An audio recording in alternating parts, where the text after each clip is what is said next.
హనుమాన్ చాలీసా ఎలా పుట్టిందో తెలుసా? ఈ వీడియోని చివరి వరకు చూడండి, మీకే తెలుస్తుంది. ఒక చిన్న పల్లెటూరులో అప్పుడే పెళ్లి చేసుకున్న కొత్త జంట. కాలం వారిపై పగపట్టినట్టుంది. తన భర్త కొద్ది కాలంలోనే మరణిస్తాడు. తను ఎంతగానో విలపిస్తుంది. తన భర్త శవయాత్రకి అడ్డుపడుతుంది. నా భర్తను నా నుండి దూరం చేయొద్దని అందరినీ వేడుకుంటుంది. కానీ జరగవలసిన కార్యం జరుగుతూనే ఉంది. తను ధైర్యం చేసుకొని తులసీదాస్ దగ్గరికి వెళ్ళింది. జ్ఞాన నిమగ్నంలో ఉన్న తులసీదాస్ కళ్ళు తెరిచి చూడగానే ఆమెకు దీర్ఘ సుమంగళి భవ అంటూ దీవిస్తాడు. ఆమె ఆశ్చర్యపోతుంది. జరిగిన విషయం చెప్తుంది. తులసీదాస్ శవయాత్ర వద్దకు వచ్చి తన కమండంలో ఉన్న కొన్ని నీటిని తీసి తన భర్తపై చల్లుతాడు.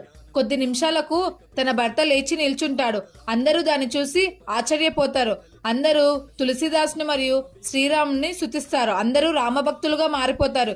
ఇది విన్న అక్బర్ తులసీదాస్ని పిలిచి, నేను ఒక శవాన్ని తెప్పిస్తా, దాన్ని బతికించాలని కోరుతాడు. తులసీదాస్ ఇది కుదరదని చెప్తాడు. దానికి కోపగించిన అక్బర్ తనని జైల్లో పెట్టిస్తారు. ఎంతో బాధతో తులసీదాస్ రాముని తలుసు జైల్లో ఉంటాడు. అప్పుడు ఆ నగరంలో వేలాది కోతులు వచ్చి నగరం అంతా ధ్వంసం చేస్తాయి. కలలో తనకు హనుమంతుడు కనిపిస్తాడు. అప్పుడు తులసీదాస్ హనుమాన్ చాలీసాను పారాయణం చేస్తాడు. హనుమంతుడు నీకేమి కావాలని కోరుకో అని చెప్పినప్పుడు తులసీదాస్ ఈ హనుమాన్ చాలీసా ప్రతి ఒక్కరు ప్రజలకు రక్షణగా ఉండాలని చెప్తాడు. ఈ వీడియో మీకు నచ్చినట్లయితే కామెంట్